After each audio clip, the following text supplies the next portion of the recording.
जय हिंद। नमस्कार साथियों, आप सभी लोगों का मोस्ट वेलकम है आज के इस नए क्लास में।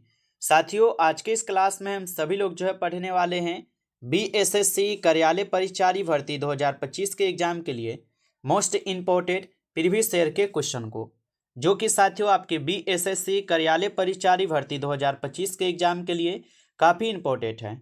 तो आप सभी लोग जो इस क्लास को बिल्कुल अच्छी तरीके से लास्ट तक देखिएगा और इस क्लास में दिए जाने वाले सभी प्रश्नों को साथियों आप अच्छी तरीके से जरूर याद कर लीजिएगा, जिससे कि आप जो अपने एग्जाम में सभी क्वेश्चन को आसानी तरीके से बना पाएंगे। तो चलिए साथियों, क्लास को स्टार्ट करते हैं। उनसे पहले यदि आप इस चैनल पर पहली बार जुड़े हैं तो साथियों आप जो है इस चैनल को सब्सक्राइब कर लीजिए और सब्सक्राइब करके आप ऑल नोटिफिकेशन को जरूर ऑल पे दबा लीजिए, जिससे कि जब भी कोई नई क्लास हो सबसे पहले क्लास का नोटिफिकेशन आपके पास पहुंच सके। तो आप इस चैनल को सब्सक्राइब कर लीजिए, साथ ही साथ आप जो इस क्लास को भी लाइक जरूर कर लीजिएगा। तो चलिए साथियों, क्लास को स्टार्ट करते हैं और देखिएगा क्वेश्चन क्या दिया गया है। साथियों, क्वेश्चन दिया गया है कि यूपीआई किस वर्ष शुरू हुआ था। चलिए आंसर लगाइएगा कि यूपीआई जो है ये किस वर्ष शुरू हुआ था। साथियों, ये सभी क्वेश्चन बिल्कुल इंपॉर्टेंट और सिलेक्टेड क्वेश्चन है, जिससे कि साथियों आपके पेपर में 100% ये सभी क्वेश्चन आपके पेपर में देखने को मिलेंगे। तो आप अच्छे से इन प्रश्न को याद कर लीजिएगा और बताइएगा। यहाँ पर क्वेश्चन कह रहा है कि यूपीआई किस वर्ष शुरू हुआ था, तो आप इनको याद रखेंगे। यूपीआई शुरू होते हैं 2016 में। ऑप्शन सी यहाँ पे आपका सही जवाब होगा, 2016 में। नेक्स्ट क्वेश्चन क्वेश्चन है कि काबुली वाला कहानी किसने लिखी है। साथियों, आपको इस क्लास में बिल्कुल आपको थोड़ा मॉडरेट हार्ड क्वेश्चन भी मिलेंगे, जिससे आप लोग घबराइए नहीं। यही क्वेश्चन बिल्कुल पूछे जाते हैं, थोड़ा हार्ड क्वेश्चन पूछेंगे, लेकिन सभी क्वेश्चन आपके लिए इंपॉर्टेंट है। आप अच्छे से इनको याद जरूर कीजिए। कोई बात नहीं है, थोड़ा हार्ड है लेकिन याद करना है। काबुली वाला कहानी किसने लिखी है साथियों, तो आप बताएंगे रविंद्रनाथ टैगोर लिखे हैं। ऑप्शन बी हो जाएगा सही जवाब, याद रखेंगे। अगला नंबर क्वेश्चन आता है आप सभी लोग का कि भारत में राष्ट्रीय आय की गणना कौन करता है। चलिए बताइए, भारत में राष्ट्रीय आय की गणना कौन करता है। तो साथियों याद रखेंगे, यहाँ पे भारत में राष्ट्रीय आय की गणना जो है ये आपके सीएसओ करते हैं। ऑप्शन यहाँ पर आप लोग का बी हो जाएगा साथियों सही जवाब, सीएसओ के द्वारा की जाती है। अगला नंबर क्वेश्चन देखेंगे साथियों। क्वेश्चन है कि चोल शासन काल की राजधानी कौन थी। चलिए बताएंगे साथियों। ये सभी क्वेश्चन काफी इंपॉर्टेंट और वीवीआई सेलेक्टेड क्वेश्चन है साथियों, जिससे कि आपके पेपर में 100% ये सभी क्वेश्चन आएंगे। तो अच्छे से आप इनको याद कर लीजिएगा और बताइए कि चोल शासन काल की राजधानी कौन सी थी। तो चोल शासन काल की राजधानी थी यहाँ पे कौन, तो तंजावुर हो जाएंगे, जिसको तंजौर भी बोलते हैं। ऑप्शन ए हो जाएगा सही जवाब। अगला नंबर क्वेश्चन आता है कि पंचशील समझौता भारत और किस देश के बीच हुआ था। बताइए, तो पंचशील समझौता भारत और किस देश के बीच होता है। तो याद रखेंगे साथियों, ये भारत और चीन के बीच होता है। ऑप्शन बी इस क्वेश्चन का सही जवाब हो जाएगा यहाँ पे साथियों, भारत और चीन के बीच होता है पंचशील समझौता। अगला क्वेश्चन है कि सविनय अवज्ञा आंदोलन कब शुरू हुआ था। चलिए साथियों बताएंगे कि सविनय अवज्ञा आंदोलन कब शुरू होता है। तो याद रखेंगे, सविनय अवज्ञा आंदोलन होता है साथियों 1930 में। ऑप्शन बी इस क्वेश्चन का आप लोग का सही जवाब होगा, 1930 में सविनय अवज्ञा आंदोलन होता है। और 1920 में आपको पता है कि असहयोग आंदोलन होते हैं। 1942 में भारत छोड़ो आंदोलन और 1919 में जलियांवाला बाग हत्याकांड होता है। अगला क्वेश्चन है कि संविधान की किस अनुसूची में राजभाषा का उल्लेख है। चलिए बताएंगे साथियों कि संविधान के किस अनुसूची में राजभाषा का उल्लेख किए गए हैं। तो साथियों याद रखेंगे, संविधान के किस अनुसूची में राजभाषा का उल्लेख है। तो ये 7वीं अनुसूची में संविधान के राजभाषा का उल्लेख है। ऑप्शन सी कीजिएगा सही जवाब, 7वीं अनुसूची। अगला क्वेश्चन है कि भारत का सर्वाधिक गेहूं उत्पादक राज्य है। चलिए साथियों बताएंगे, भारत का सर्वाधिक गेहूं उत्पादक राज्य कौन सा है। तो भारत का सर्वाधिक गेहूं उत्पादक राज्य है मध्य प्रदेश या उत्तर प्रदेश या राजस्थान या पंजाब। तो आप बताएंगे साथियों, ये आपके उत्तर प्रदेश होगा। ठीक है, ऑप्शन सी कीजिएगा, उत्तर प्रदेश होगा। अगला क्वेश्चन है कि कुंडलिनी शब्द जो है ना किससे जुड़ा है। बताइए, कुंडलिनी शब्द साथियों किससे जुड़ा है। तो आप याद रखिएगा, ये योग से जुड़ा है ना। ऑप्शन बी हो जाएगा सही जवाब, योग से जुड़ा है। अगला क्वेश्चन है कि भारत में योजना आयोग का गठन कब हुआ था। चलिए साथियों बताएंगे, भारत में योजना आयोग का गठन कब हुआ था। तो भारत में योजना आयोग का गठन 1950 को होता है। ऑप्शन बी इस क्वेश्चन का यहाँ पे सही जवाब दिए गए हैं, 1950 में होता है। अगला क्वेश्चन देखेंगे साथियों। क्वेश्चन है कावेरी नदी का उद्गम कहाँ है?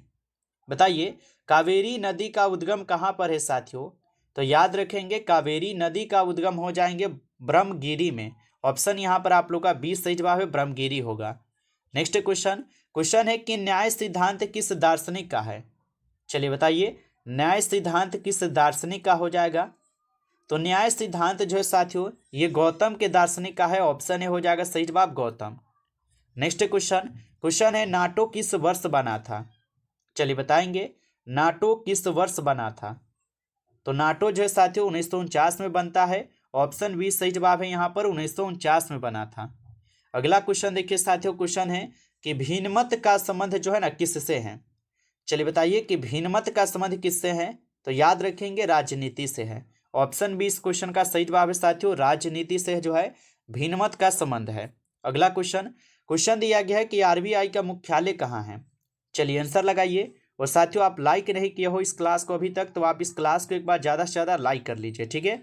चैनल पे पहली बार जुड़ रहे हैं तो आप इस चैनल को भी सब्सक्राइब करके ऑल नोटिफिकेशन को आप ऑल पे दबा लीजिए, जिससे कि जब भी कोई नई क्लास हो सबसे पहले क्लास का नोटिफिकेशन आपके पास पहुंच सके।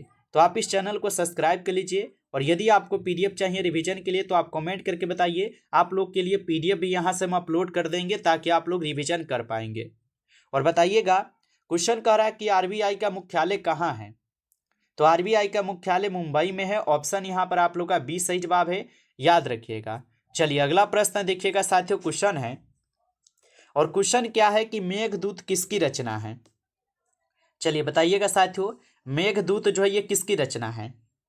तो याद रखिएगा मेघदूत जो है साथियों ये रचनाएं हो जाएंगे किसके? तो ये कालिदास की रचना है मेघदूत। ऑप्शन ए सही जवाब है कालिदास।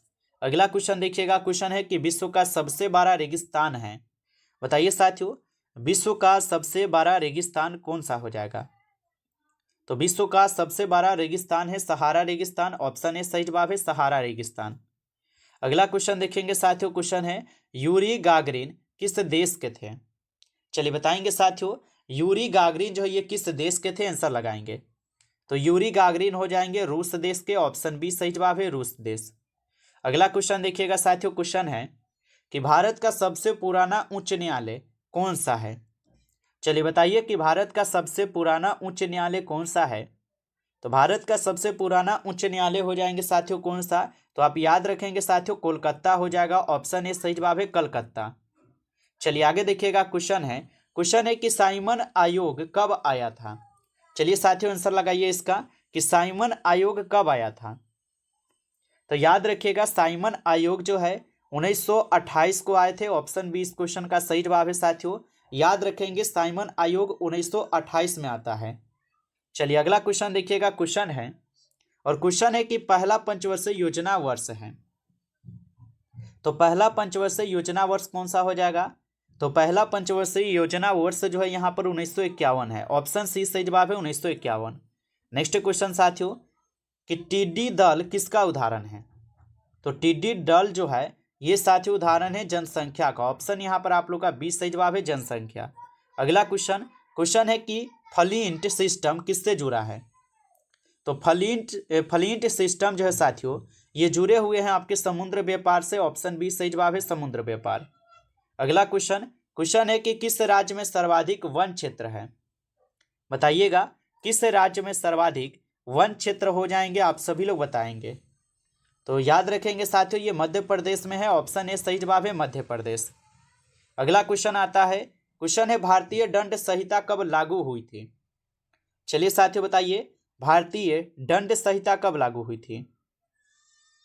तो भारतीय दंड संहिता लागू होता है 1960 में। ऑप्शन बी इस क्वेश्चन का सही जवाब है 1960 में। अगला क्वेश्चन देखेंगे। क्वेश्चन है तेलंगाना राज्य कब बना था? चलिए बताइए साथियों कि तेलंगाना राज्य जो है ये कब बना था? तो तेलंगाना राज्य बनता है आपके 2014 में। ऑप्शन सी सही जवाब है 2014 में तेलंगाना राज्य बना था।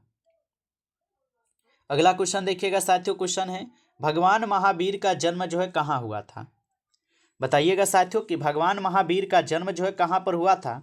तो याद रखेंगे भगवान महावीर का जन्म होता है कुंडग्राम में। ऑप्शन यहाँ पर आप लोग का बी सही जवाब है, कुंडग्राम में होता है। साथियों याद रखेंगे। अगला प्रश्न क्वेश्चन दिया गया है कि राइट टू एजुकेशन कौन सा अनुच्छेद है। बताइए कि राइट टू एजुकेशन कौन सा अनुच्छेद है।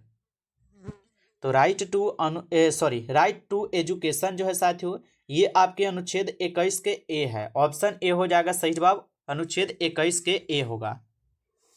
अगला प्रश्न देखिएगा साथियों, क्वेश्चन दिया गया है कि मक्का के लिए प्रसिद्ध राज्य है। तो मक्का के लिए प्रसिद्ध राज्य कौन होगा।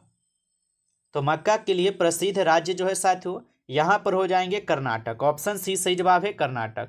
अगला प्रश्न क्वेश्चन है कि राष्ट्रीय जल दिवस कब मनाया जाता है। बताइए राष्ट्रीय जल दिवस कब मनाया जाता है। तो राष्ट्रीय जल दिवस मनाई जाती है 22 मार्च को। ऑप्शन ए को साथियों यहाँ पे सही जवाब कीजिएगा, 22 मार्च को राष्ट्रीय जल दिवस मनाई जाती है। नमस्कार साथियों, इस क्लास में टॉप आपके 30 क्वेश्चन थे जो कि काफ़ी इंपॉर्टेंट और सिलेक्टेड क्वेश्चन थे। साथियों यदि आपको ये क्लास अच्छा लगा है तो आप इस क्लास को जो है ज़्यादा से ज़्यादा लाइक कर लीजिएगा।